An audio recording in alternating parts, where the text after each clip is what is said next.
Tonight, my daughter locked me in my own bedroom and took my keys. By morning, everything changed. Vanessa said, "Sit down, Mom."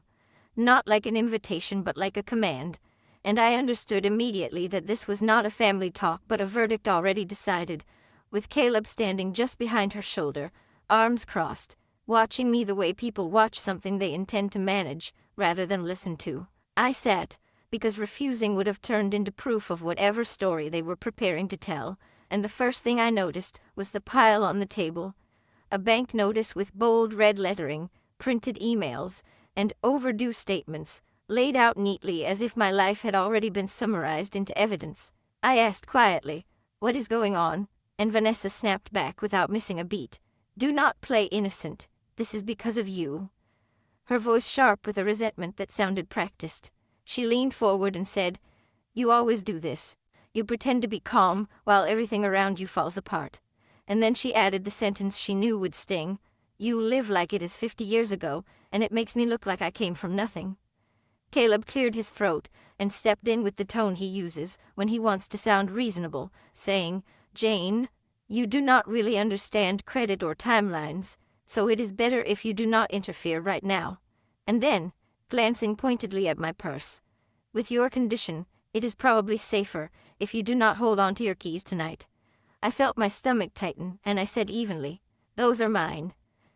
Because that much at least was still true, and Vanessa's face hardened as she reached across the table and grabbed my car keys, my house keys, and my phone in one motion, dropping them into her pocket, like confiscated contraband. "You are agitated," she said loudly, as if narrating for an invisible audience. "You are not thinking clearly." And when I took a step toward her, she raised her voice and said, "See, this is exactly what I mean. Mom, you are not stable tonight. I am doing this to protect you. If you are listening right now, and something in your chest feels tight, if you recognize how quickly concern can turn into control when someone wants your silence more than your safety, then you already understand why moments like this change people. And if you feel justice deserves celebration, smash that hype button and let us keep stories like this alive, echoing far, far away, because your support helps bring understanding and love to people who are told they no longer deserve either. Thank you so much, and please keep listening." Caleb did not stop her. He did not question her. He simply added quietly, "If you calm down and do as we ask, this will be easier for everyone," which is what people say when they want compliance without accountability. I told them again, slower this time, "Give me my phone." And Vanessa laughed, not humor, but irritation, and said, "You do not need it.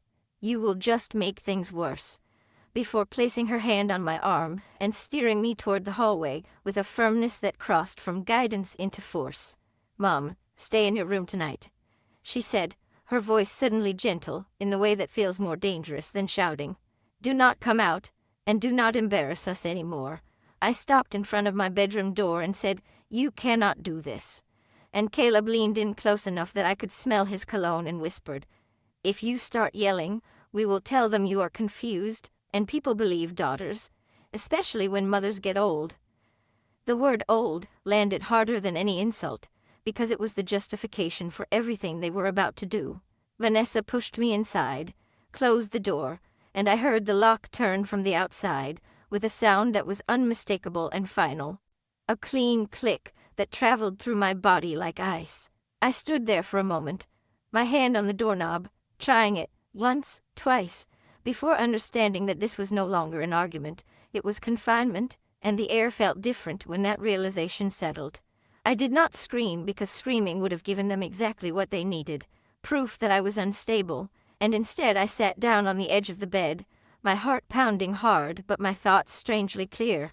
They were not trying to calm me, they were trying to contain me, and the papers on the table, the notices, the rehearsed lines, all pointed to the same conclusion, that by morning they planned to put something in front of me to sign while I was tired, frightened, and isolated. I pressed my palms together and breathed slowly, feeling fear without letting it run me. Because somewhere beneath the shock another memory surfaced, not of my daughter, but of myself, sitting in an attorney's office years ago after a minor surgery, insisting on safeguards I had hoped I would never need, Clauses meant for emergencies, for worst cases, for moments when love is used as leverage. As the house fell quiet outside my door and I heard footsteps retreat, I understood with a clarity that surprised me that this night was not about discipline or protection, it was about access, and while they believed they had locked me in, they had forgotten one important thing. I had prepared for being underestimated, and that preparation was still very much within my reach. I was not raised to ask for permission or rescue, and that shaped everything I became, for better and for worse. I grew up in Nebraska, in a house where money was counted twice before it was spent, and pride was the only thing we were allowed to have in excess. My parents did not talk about feelings the way people do now. They talked about responsibility, about showing up, about not letting the world see you bleed. If you needed something, you worked for it. If you were tired, you rested quietly. If you were afraid, you swallowed it and kept moving. That was the language of my childhood, and it taught me early how to stand without leaning on anyone. I did not learn how to ask. I learned how to endure. When I married, I believed I had finally built something solid enough to soften those edges. But life did not ask for my belief before it intervened. My husband became ill slowly, the kind of illness that does not announce itself with drama, but drains you over years. Appointment by appointment, bill by bill. By the time he died, I had already learned how to function in constant crisis without letting it show. Vanessa was still young, too young to understand why her father disappeared piece by piece, and too young to see that when he was gone, I became everything. I was the income, the schedule, the discipline, the calm face that could not afford to break. I went back to work full-time, first as an office clerk, then inch by inch into accounting, because numbers made sense when nothing else did. They did not pity you, they responded to effort and accuracy. I loved my daughter in the only language I trusted, preparation. I paid her school fees on time, every time. I took her to the dentist and the doctor without complaint. I bought her a used car outright, so she would not begin adulthood chained to debt.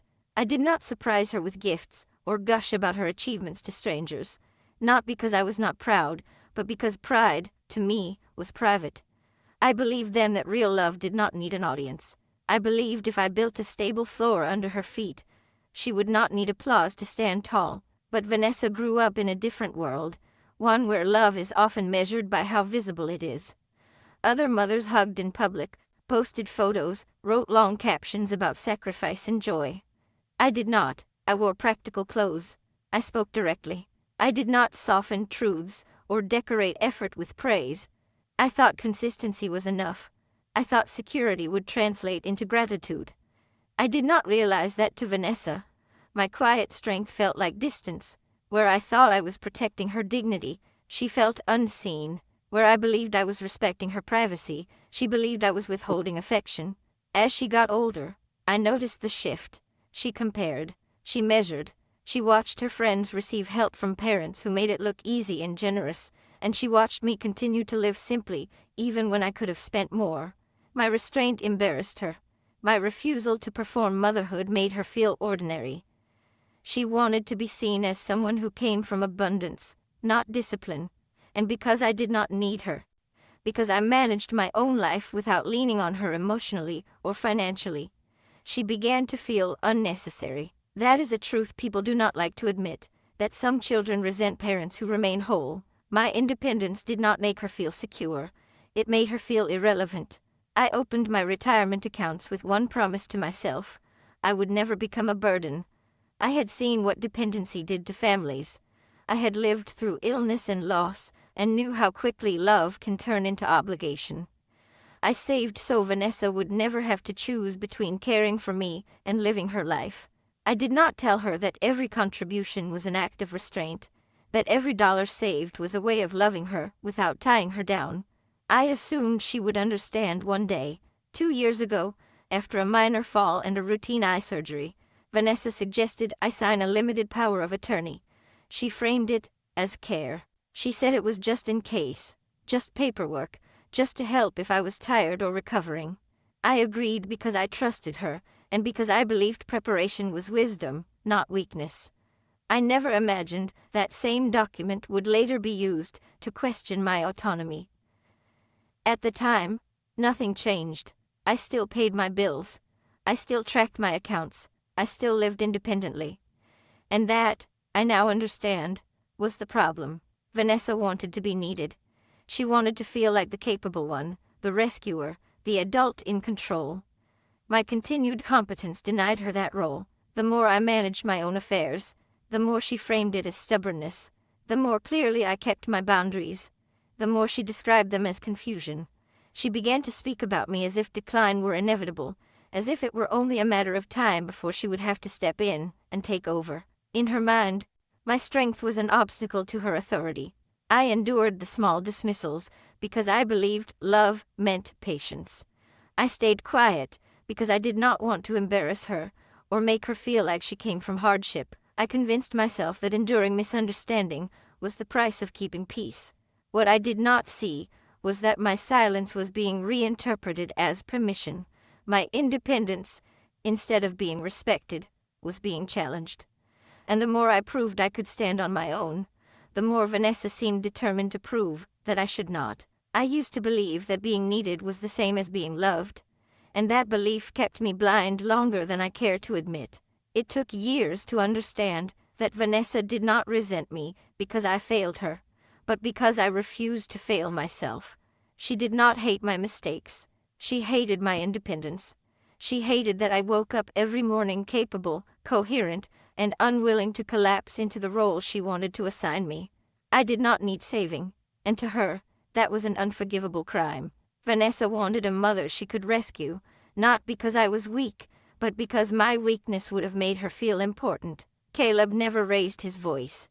That was how he made everything sound reasonable, inevitable, already decided. While Vanessa burned hot and loud, Caleb stayed cool, speaking in careful phrases that framed every violation as efficiency. He liked words like paperwork and process. He liked to say things were just procedural, as if language itself could strip actions of their consequences. He started with sympathy, or something shaped like it. "We are under a lot of pressure," he told Vanessa more than once. "Always when I was within earshot, the notice is serious. Late payments look bad. People talk." He said people the way others say judges, faceless but powerful. He made the situation feel urgent, shameful, and above all public. Every sentence carried the suggestion that failure would not just cost them money, it would cost them standing. When he spoke to me directly, his tone softened, like a man explaining something obvious to someone he believed could not quite keep up. "Jane, this is not personal," he said one afternoon, leaning against the counter as if we were discussing the weather. "It is just paperwork, just procedure." He repeated those words often, just paperwork, just procedure, until they lost meaning and became permission. It was Caleb who first framed my savings as leverage instead of protection. "Your mother keeps money to control you," he told Vanessa, his voice low and confident, as if stating a fact rather than planting an idea. "If she really trusted you, she would make things easier." Vanessa absorbed that quickly. It gave shape to her resentment. My caution became manipulation. My independence became domination. Every financial stress became my fault by default. If a payment was late, it was because I had not helped enough. If a bill arrived with red ink, it was because I was holding back. Caleb never accused me directly. He did not need to. He spoke in hypotheticals and implications. "If your mom stepped in, this would not be an issue. If we had faster access, things would stabilize." He turned uncertainty into urgency, and urgency into justification. The power of attorney became his favorite tool. He referred to it constantly, as if it were a solution to everything. "That document exists to make things smooth," he said. "It helps us handle things quickly, so you are not bothered." He emphasized convenience. He emphasized speed. He emphasized how tiring it must be for someone my age to deal with details. Each comment was delivered gently, wrapped in concern, but the message underneath was clear. My involvement was an obstacle. Soon the questions shifted. They were no longer asking whether I would help. They were asking how to help themselves. Caleb asked for account numbers. He asked what bank I used. He suggested it might be easier if funds were transferred temporarily, just for flexibility, just to avoid delays. He said things like, We can put it back. And this is just until things settle. When I hesitated, he smiled thinly and said, "You are overthinking again." The gaslighting came in layers. If I questioned a request, Vanessa said I was being sensitive. If I said I did not remember agreeing to something, Caleb nodded sympathetically and replied, "Memory can be tricky under stress." If I expressed discomfort, they exchanged looks and spoke about me as if I were not there. She gets like this when she is tired. She worries too much. It is probably her age. Each comment chipped away at the legitimacy of my own perception. What they did not know was that I remembered very clearly the day I signed that power of attorney. It had been 2 years earlier, after a minor eye surgery. Nothing dramatic. Vanessa had insisted it was just in case, that it would make her feel better knowing she could help if I needed it. The lawyer had been thorough, explaining limits, safeguards, and something he called an abuse trigger. A clause designed to activate protections if authority was being misused. He had also given me a phrase, a verbal code that could immediately suspend the document if spoken to the right parties. I remembered nodding politely, thinking it unnecessary. I never imagined I would need protection from my own child. That memory returned to me slowly, piece by piece, as Caleb continued to push. He asked more directly now. He wanted passwords. He wanted access. He said it would speed things up. He said it would avoid embarrassment. He said we were all on the same team. Vanessa echoed him, her voice tight with stress. "Why are you making this harder?" she snapped once. "Do you want us to lose everything?" I watched them carefully then. I noticed how Caleb always spoke after Vanessa grew emotional, how he stepped in to translate her anger into strategy. He did not inflame her. He focused her. He turned her fear into momentum. And in doing so, he revealed something important. This was not chaos. This was a plan. The realization settled over me quietly. They were not trying to help me manage. They were trying to remove me from the process entirely. The power of attorney was not a backup. It was a bypass. And the more I resisted, the more they spoke about my stability, my clarity, my ability to decide. That was when I remembered the exact words the lawyer had used. "This clause exists because abuse does not always look like violence," he had said. "Sometimes it looks like a concern." At the time, I had smiled and told him I trusted my family. Sitting there now, listening to Caleb describe efficiency while asking for my autonomy, I understood how naive that had been. I did not confront them. Not yet. I stored the memory carefully, the way I had always stored important things, without announcement. I let Caleb believe his reasoning was working. I let Vanessa believe her pressure was effective. They thought they were closing in. They did not know they were waking something I had spent my life keeping dormant. That night, locked in my bedroom, with no keys and no phone, I replayed every conversation, every phrase, every assumption they had made about my passivity. I thought about the clause. I thought about the code. I thought about how carefully I had been taught to protect myself, and how long I had refused to believe I would ever need to. Caleb believed he had converted family into a system he could manage. He believed he had turned love into leverage. What he did not realize was that systems cut both ways, and by morning, the paperwork he trusted so completely would become the very thing that ended his control. Vanessa opened the bedroom door the next morning without an apology, without hesitation, as if locking me in overnight had been a reasonable step in a process I had already agreed to. She stood aside and gestured for me to come out, her expression tight and controlled, the way it gets when she believes she is being practical rather than cruel. Caleb was already at the table, papers laid out neatly, a pen placed on top like an offering. The house felt different in daylight, not calmer, just more exposed, as if what had happened in the dark now expected to be completed openly. Vanessa did not ask how I slept. She did not acknowledge the night at all. She said, flatly, "Sit down. We need to finish this." I took my time walking to the chair, not to provoke them, but because my body needed to remind itself that I still belonged to me. Vanessa slid the stack of documents toward me and said, "Sign, you owe me." The word owe landed hard, heavy with years of unspoken resentment. Caleb pushed the pen closer, his voice smooth and final. "Once this is signed, Everything settles down. He spoke as if chaos were my fault and compliance were a gift. I looked at the papers without touching them. The language was dense but familiar, financial terms arranged with professional confidence. I asked one question, quietly, evenly. What happens to me in all this? Vanessa did not blink. You are old, she said. What do you need so much for? The dismissiveness in her tone was not new, but hearing it spoken so plainly felt like the last thread snapping. As I flipped through the pages, something else caught my attention. The margins were marked, dates were filled in. There were attachments referenced that I had never seen. I noticed an email chain printed near the back. Drafts to a lender. My name already listed as guarantor. There was a checklist with boxes ticked off. Income verified. Assets confirmed. Appointment scheduled. My stomach tightened as I realized how far this had gone without me.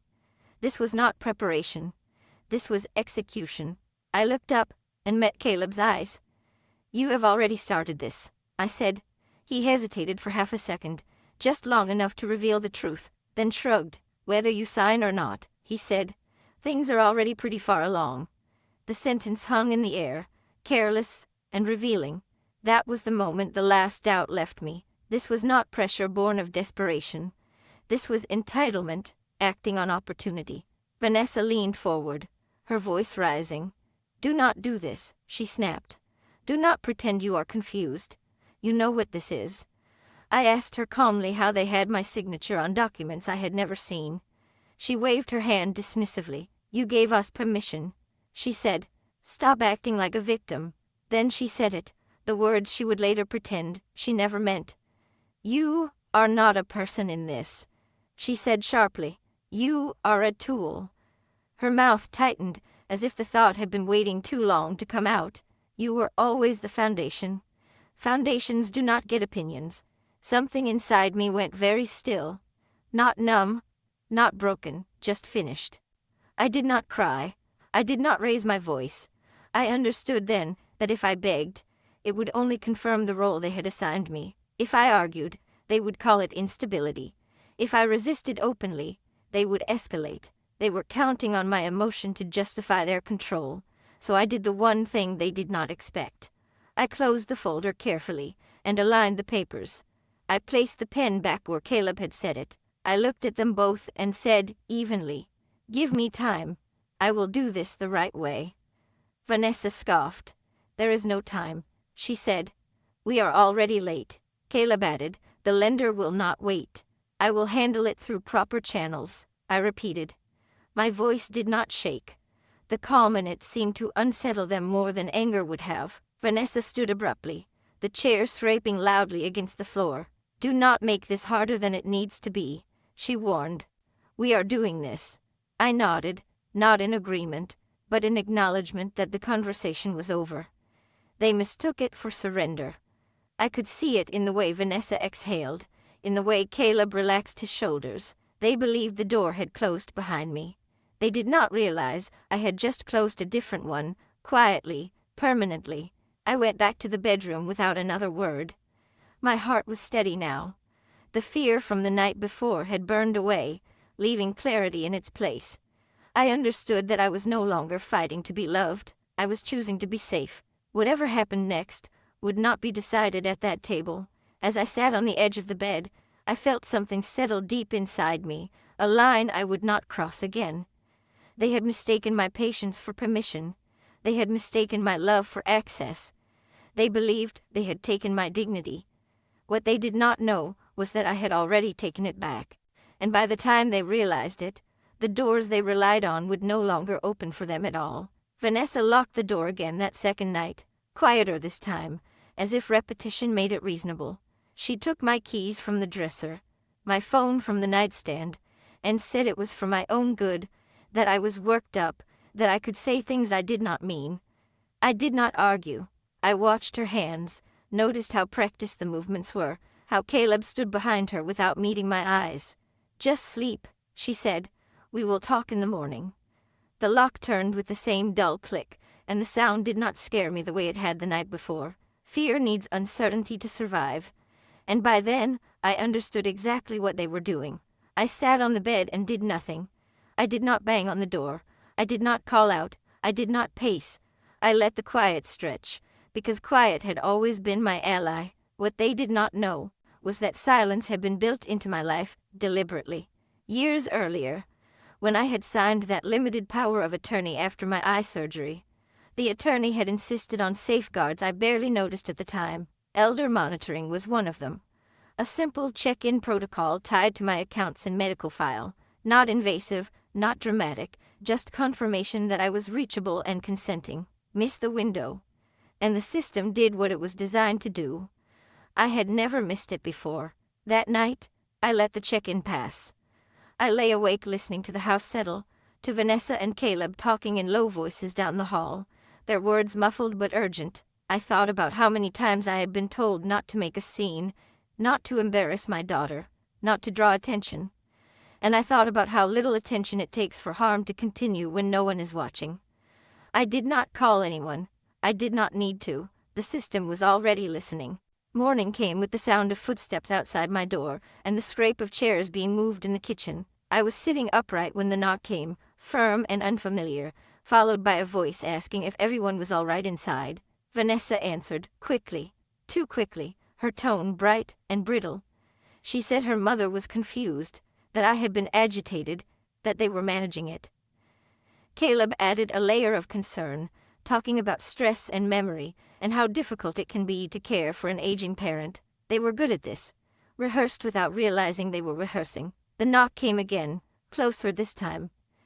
A woman introduced herself, then another voice joined her, calm, official. They asked to see me. Vanessa hesitated just long enough to give herself away, then unlocked the door with a forced smile. She is resting, she said. She gets overwhelmed. The door opened, and the light fell across the room. I stood up and walked forward on my own. I did not rush. I did not cling to the frame. I met their eyes and said my name clearly. When Vanessa began to speak over me, explaining, apologizing, narrating, I raised my hand slightly and said the phrase I had been told to remember.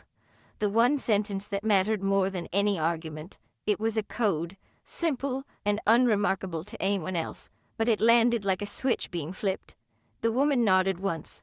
The man beside her wrote something down. They asked me if I felt safe. They asked if I had access to my belongings. They asked about the locks, the keys, the phone. Vanessa laughed nervously and said they were just trying to protect me.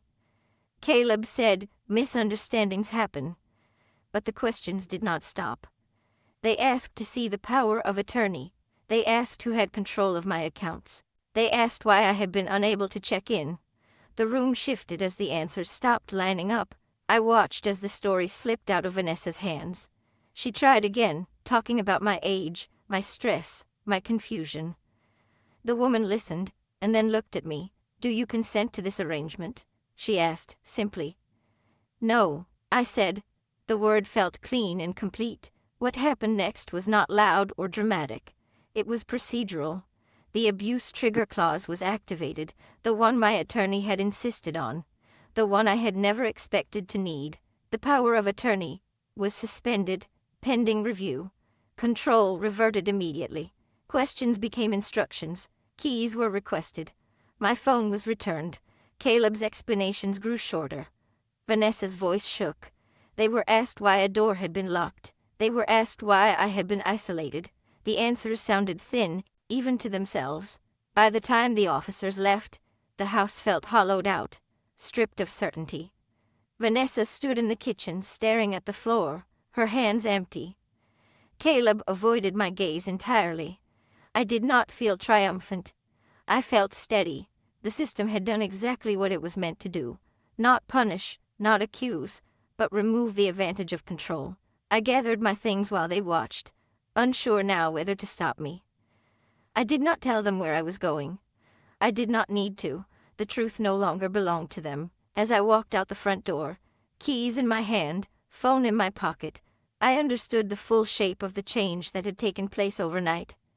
I had not called anyone. I had not raised my voice. I had simply stepped out of the silence they were counting on, and the world had answered. Vanessa unraveled quickly, once the locks lost their power, the moment the authorities left, and the paperwork began moving without her control, she turned on me with a ferocity that felt almost rehearsed, as if anger were the only language she had left. She cried and shouted in the same breath, her face red, her words sharp and careless. "You ruined my life," she screamed, following me down the hallway as I packed. "Everything was finally lined up, and you destroyed it." She said it like I had set fire to something precious, like I had acted out of spite instead of survival. I listened without interrupting, because it was important for me to hear exactly what she thought she had lost. It was never me. It was never our relationship. It was the money, the leverage, the certainty she believed she deserved. Caleb did not defend her for long. Stress peeled his composure away, layer by layer, until what remained was calculation without polish. He snapped back at her, in front of the caseworker who had stayed behind to finish notes, his voice sharp with accusation. "You told me she would sign," he said. "You said she always caves." The sentence hung in the air, heavy and revealing. Vanessa stared at him, stunned, then furious. "Do not put this on me," she yelled. "You said you had it handled." The arguments spilled out into the open, ugly and unfiltered, their voices rising as they forgot I was even there. They fought about timing, about embarrassment, about how close they had been to approval. They fought about who pushed too hard and who miscalculated. Not once did either of them mention concern for me. Not once did they ask if I was frightened or hurt. The mask they wore as a united front slipped completely, and underneath it there was nothing but resentment and fear of loss. I watched them the way you watch strangers argue in public, with distance and clarity, realizing how little of this had ever been about family. When they noticed the caseworker listening, they tried to recover. Vanessa shifted tactics, her voice cracking into something softer, almost childlike. She said she was overwhelmed, that she had been under pressure, that she never meant to hurt me. Caleb cleared his throat and spoke about misunderstandings, about financial stress, about how easy it is for things to get out of hand, but the damage was already done. The questions that followed were not kind, they were precise, about documents prepared without consent, about access to accounts, about isolation, about the locked door. Every answer opened another gap in their story. I did not need to accuse them. Their own words did that for me. The caseworker took notes, asked for copies, asked for timelines. Caleb's confidence drained visibly as he realized how much of their planning was documented, how many drafts and emails and scanned forms existed without my authorization. Vanessa tried to interrupt, to explain, to redirect, but each attempt only drew more attention to her desperation. The truth did not need my voice. It was already loud enough. When there was finally a pause, I spoke, not to them, but into the quiet that followed their collapse. "I did not destroy your future," I said calmly. "I stopped paying for your contempt." The words were not sharp. They were final. Vanessa froze, as if hearing something she could not argue with. Caleb looked away. That sentence drew a line no amount of emotion could blur. The consequences unfolded without drama. The prepared loan file was flagged. The power of attorney remained suspended. Notes were made about isolation and coercion. No one was arrested. No one was shouted at. Accountability does not always arrive with noise. Sometimes it arrives with records and follow-ups and the removal of access. I gathered my things while they stood there, no longer sure what they were allowed to say to me. Vanessa followed me to the door, her anger spent, replaced by panic.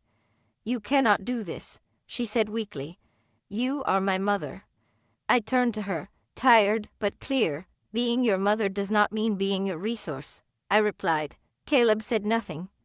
He had already retreated inward, recalculating a future that no longer included my compliance. As I stepped outside, I felt no joy in their unraveling. What I felt was relief. The kind that comes when a burden you have been carrying quietly is finally set down. They had believed that love meant access, that family meant entitlement, that silence meant permission. That belief collapsed the moment the money was locked away.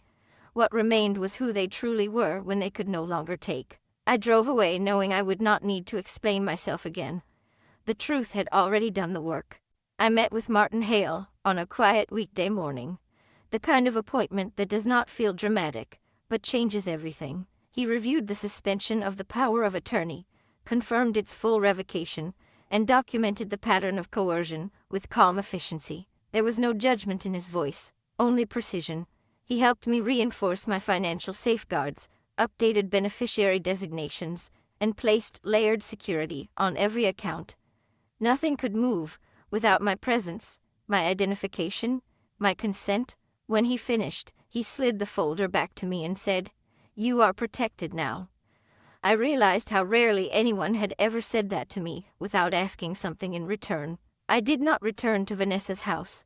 I did not need closure from a place that had already shown me what it was. I moved into Silverbrook Senior Community the following week with 2 suitcases and a box of documents, not because I was running, but because I was choosing. Silverbrook was modest and clean, a place that asked me about my routines instead of my assets. The staff learned my name quickly, neighbors waved without curiosity. No one calculated what I could offer. The first night I slept there, I slept through the dark without listening for footsteps outside my door. I set my life into a rhythm that belonged to me. Mornings with coffee and a book. Walks along the paths where people talked about gardens and weather, not leverage and deadlines. I felt lighter, not because I had escaped something loud, but because I had stepped out of something corrosive. For the first time in years, I was not bracing myself. With the help of Martin and my advisor, I redirected part of my savings. A donation to a nonprofit that protects seniors from financial exploitation, because I knew how quickly quiet people can be cornered. Another to a scholarship fund for women returning to school later in life, because independence should never expire. I did not announce it. Giving felt better when it was not demanded. Vanessa called once the dust settled. Her voice was softer, careful, practiced. She said she wanted to talk, to resolve things, to find a way forward. She did not apologize. She spoke about stress, about misunderstandings, about how complicated finances can be. I listened until she paused, then asked her what she wanted from the conversation. The silence that followed answered me. She spoke again, circling back to logistics, to options, to ways things could still be worked out. I told her I loved her and that I would not discuss money again. The call ended without anger, without relief, but with something solid in place. Weeks passed. The urgency that once filled every room receded. I heard through others that the house deal had collapsed, that the marriage strained under the weight of plans built on assumptions. I did not celebrate. Consequences do not require applause.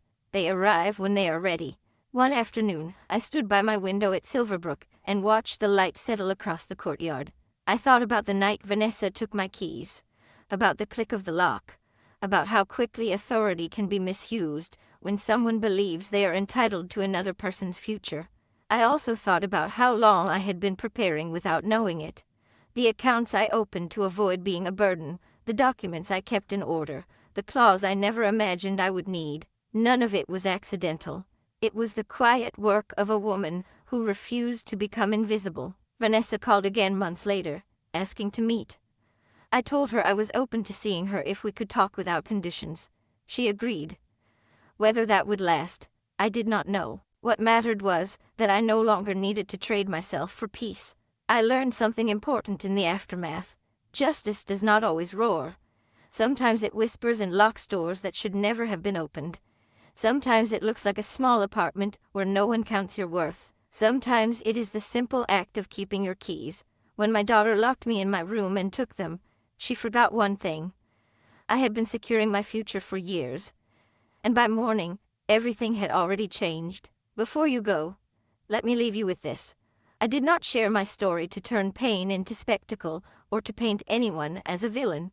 I shared it because there are countless women sitting in quiet rooms right now, holding their breath, believing that endurance is the same thing as love, and that being useful is the same thing as being valued. It is not.